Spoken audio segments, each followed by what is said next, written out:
Hi,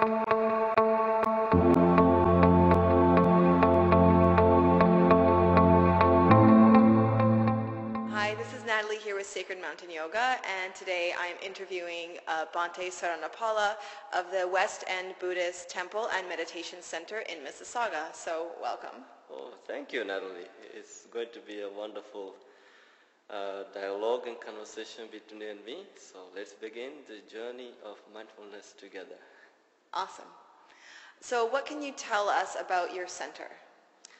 Well, we started this center in 1992, and so then we found this property, and we built this temple and meditation center last 2-3 years, and we have been here for 2 years by now. And so we have been in Mississauga for more than 20 years. So we provide a lot of services here, cultural, social, spiritual, religious services, and educational services. Mm-hmm. So we have 5 resident monks, and each monk has his own role. So my role as a resident Buddhist monk of this temple, actually I play many roles. I teach meditation at this temple twice a week, and also offer meditation retreats, one-day retreats every month. And I also teach introduction to early Buddhism, mm-hmm. and teach meditation and whatever things are there from my side to be done, and I do everything. And as a resident monk, I also do counseling. I do youth counseling, family counseling, marriage counseling. Everybody's counseling. Yeah, everybody. Oh, you can see that. Yeah. So it's a wonderful experience for me. And I'm also the Buddhist chaplain to the University of Toronto, and I do a lot of youth counseling there. And I do public speaking in North America, like across Canada, also in the States. And people invite me for meditation, to talk about meditation, to give public talks on Buddhist philosophy. And I'm also heavily involved with the interfaith dialogues in Greater Toronto area. And so if there is a need of a Buddhist representative to represent something on Buddhism, so people contact me. So I represent Buddhist community here. So these are some services that I provide, being a resident monk of this temple. If you were to summarize the Buddhist philosophy, how would you explain that to, say, maybe viewers who are not sure what that means exactly? You? Okay. Well, Buddhism is all about happiness. It is all about happiness. So there is a way to live a happy life. So Buddhism teaches that. And first, in order to become happy, you need to identify the root causes behind. You can call it problems or pain, suffering. In yoga, we call it suffering. Suffering. Always suffering. Always suffering. But in Buddhism, in Buddhist term, we call dukkha. Dukkha, yeah. Dukkha. Dukkha in Sanskrit, dukkha as well. So, it's similar. a Pali Sanskrit word, dukkha. Mm-hmm. It's coming from 2 words actually. Du means difficult, and ka means to bear. So dukkha literally means something difficult to bear in mind. So there are so many difficult things in our life that are very difficult for us to bear.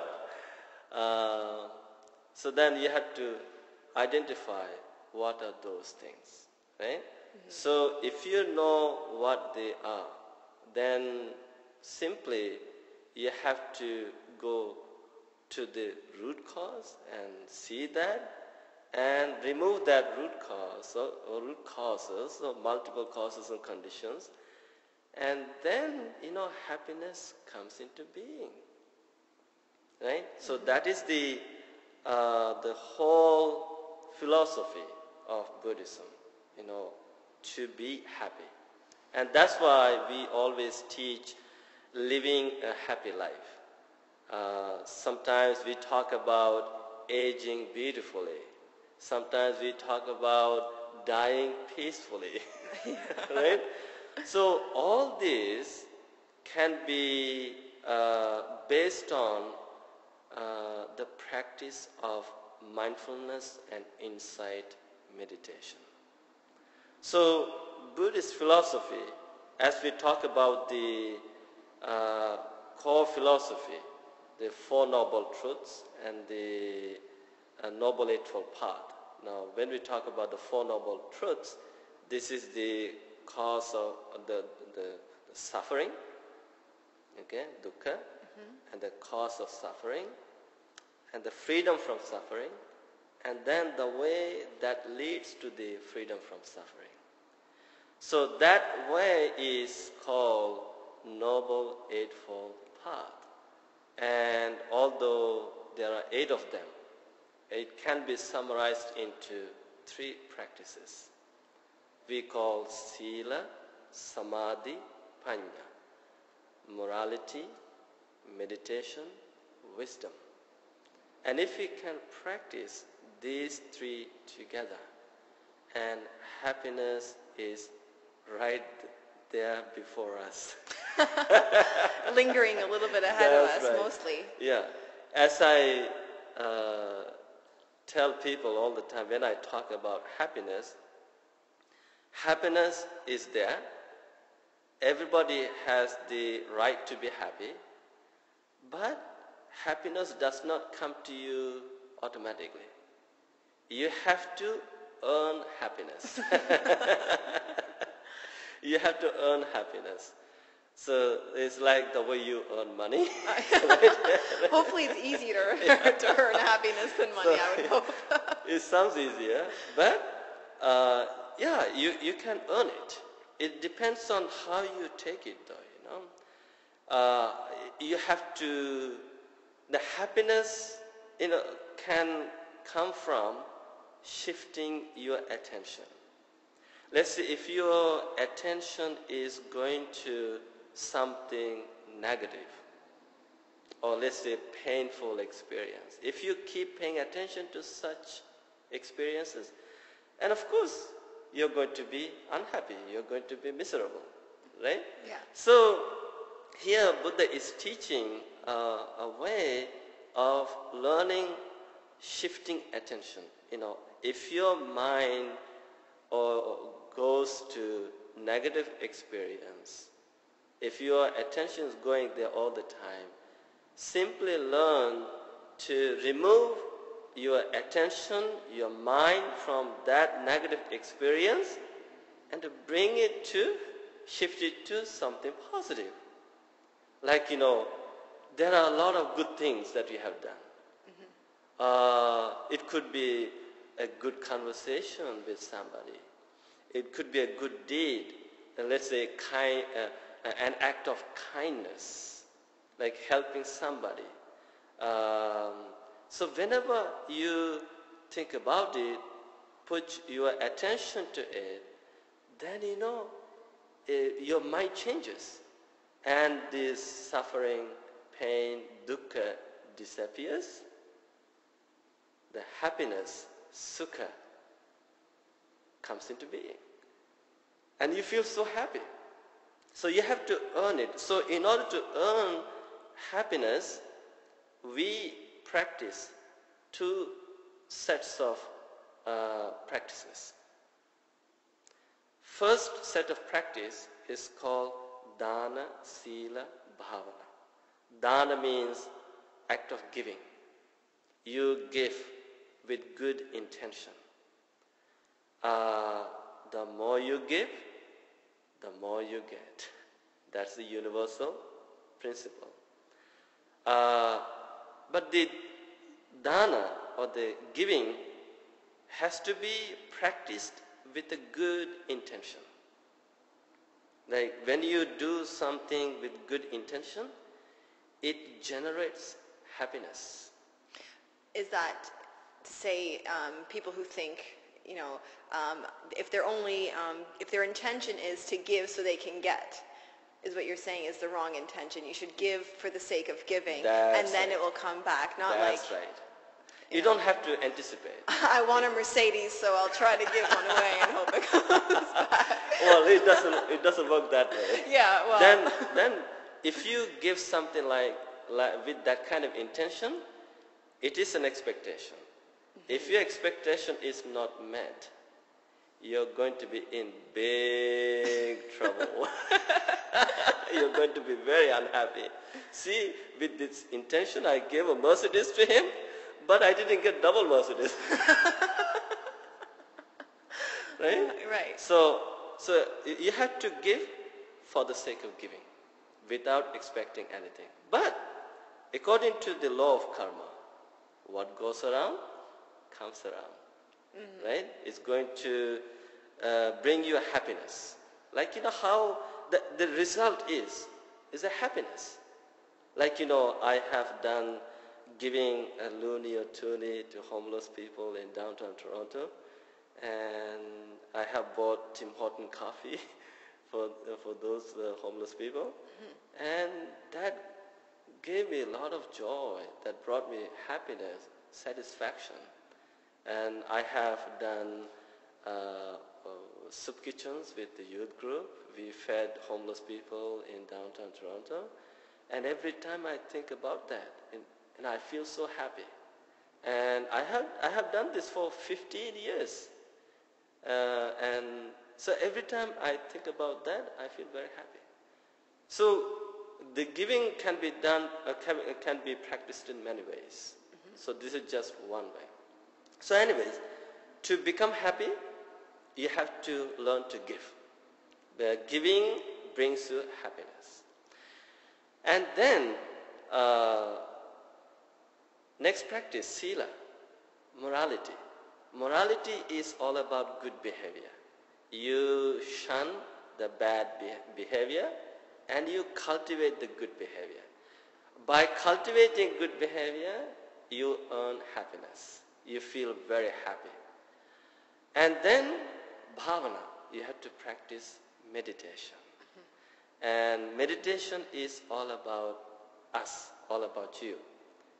So when you practice meditation, physically you feel so relaxed, mentally you feel calm, and with this physical relaxation, mental calm, you begin to experience deep happiness, which is not based on anything else. This is what we call unconditional happiness. There are conditional happiness, like, if you have a BMW, then you're happy. But once you lose your BMW, you become unhappy. Right? Yeah. So that's the thing, right? Mm-hmm. So meditation makes you understand the true nature of life. Mm-hmm. And meditation helps you to calm down. Meditation helps you to, go back to your inner beautiful nature of the mind, essence of the mind. So this is the first set of practice. And the second set of practice is called Sila Samadhi Panya. Sila means morality. Samadhi means concentration or meditation. And Panya means wisdom. So So this is a series of practice, right? So our spiritual journey has to be based on the practice of morality first. So the morality is a very important practice. Now that's the foundation, and if this foundation is strong enough, then we go to the practice of meditation. Can we talk a little bit about the practice of morality and what that looks like for the individual who is practicing? Yeah, sure. Okay, so in that way, is there a set guidelines? Is Buddhism outline moral practices, or is it more of an internal morality that comes out through working in this way? Well, there's a set of moral practices, like we call 5 precepts. And the first precept is not to take life of any living being or any living thing. Second one, not to take anything which is not given to you. Third practice, not to engage in sexual misconduct. Fourth precept is not to lie. And the fifth precept is not to take any intoxicant drinks and drugs. So here, actually in the real practice, Buddha is not using the word should not or must not. He is saying, he's using a very important word called Veramani. Veramani means to refrain. Refrain from harming living things, living beings. Now why? That is the question we have to ask. Because let's say if you are harming somebody, or let's say if you're killing or injuring somebody, something, then that is bringing a lot of misery to other person who is subject to this violence, right? So if you're doing the killing intentionally, if you're doing the harming intentionally, that is going to produce the consequences, negative consequences. So this is part of the karma. Like if you're doing something negatively, with a negative mind, negative, unwholesome intention, is going to produce negative results, which is going to be painful. This is why Buddha is asking to refrain. Now, this is how we understand the morality. Look at the end consequences. Before you're doing something, before you're saying something, always look at the end consequences. Because the mind can think about anything. Let's say my mind could be thinking like, hit Natalie. My goodness. Not your mind wouldn't think that, I don't think. This except for example, right? Yeah. So then, although my mind thinks about it, before I activate that intention, that thought into action, I have to always look at the end consequences. If the end consequences are unbeneficial, painful to me, to you, to everyone, if the end consequences are blameworthy, if end consequences are miserable, then we have to refrain from doing such things, saying such painful things. Think before you speak. That's right. Yeah. To make it short, think before you speak. Yeah. And always, I guess, it comes back to your intention. Everything comes back to your intention. So what is your mindset when you're acting? Someone may be thinking they're actually doing a good thing that's causing misery, but, Yeah, so this is why we practice meditation. Right? the mind can't think about anything. All the wild things, or violent thoughts, right?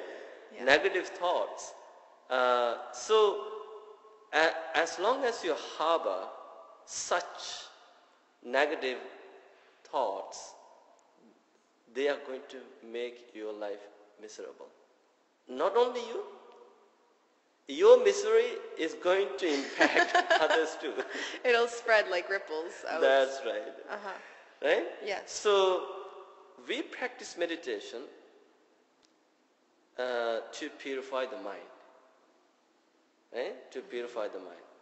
Now, it is the purity of the mind that can bring happiness to us. Now, first, you have to learn to prevent from all the unwholesome thoughts. Okay? All of them? Yeah. And then you have to uproot unwholesome thoughts which are already present. Okay. Third, you have to cultivate wholesome thoughts, the good thoughts. Fourth step, maintain, preserve the good thoughts that you're cultivating. And if you can follow these 4 steps, in fact, in meditation, this is what we do, right? So to prevent from unwholesome thoughts, that's why we practice the 5 precepts. Or in the meditation retreats, 8 precepts. Like in Buddhist monastic settings, all the monks and nuns observe more than 200 precepts, monastic rules. Like as a Theravada Buddhist monk has to observe 227 monastic rules. But all these are based on mind though. If you can take care of your mind, all precepts are taken care of. Right? So that's why we have to prevent first. Then eliminate all the negative thinking. And then do positive thinking, wholesome thinking. Right? And then continue to do that. So when you do this, then there comes this big change, inner transformation. Along with this inner transformation, you feel happiness. You feel happy.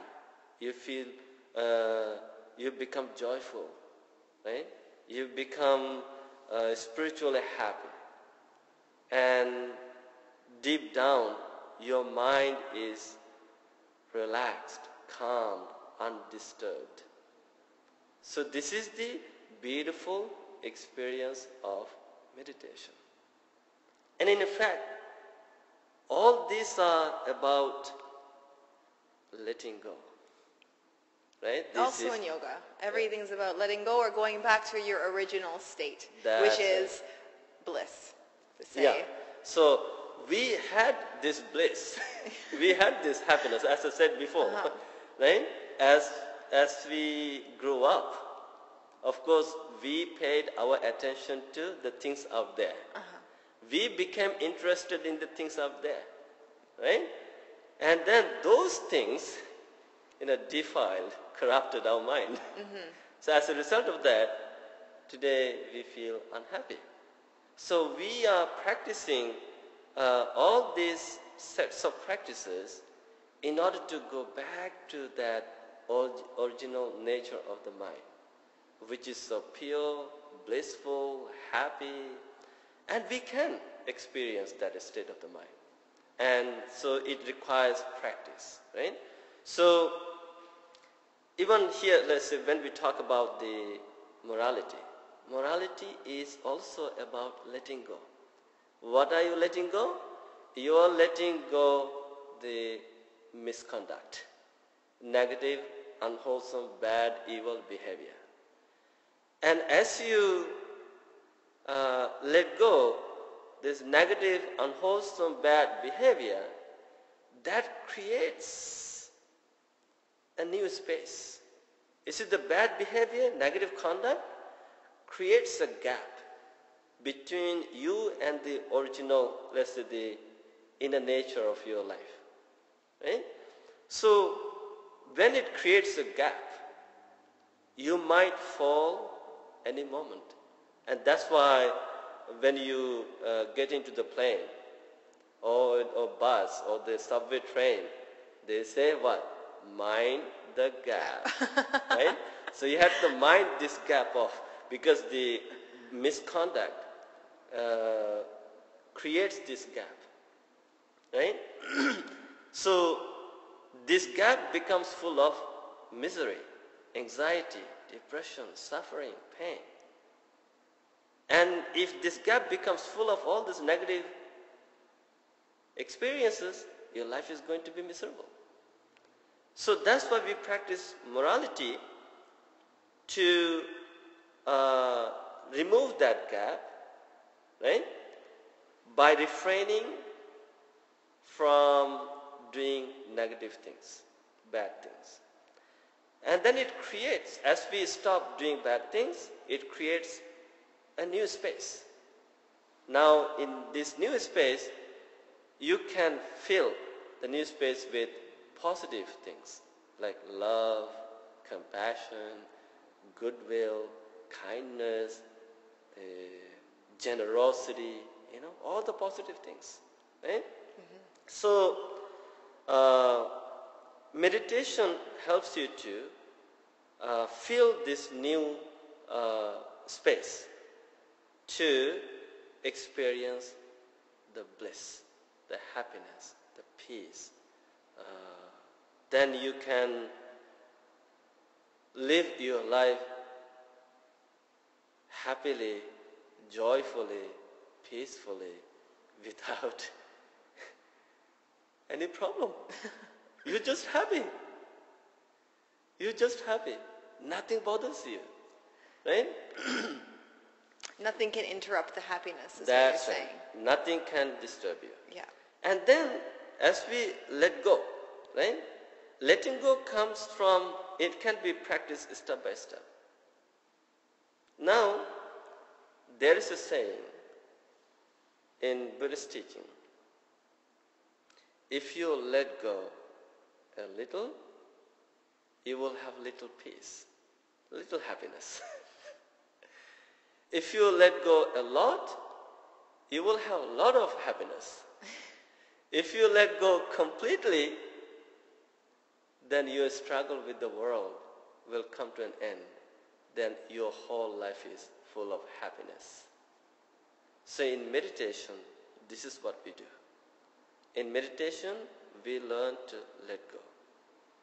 And we learn to move on by understanding the true nature of existence.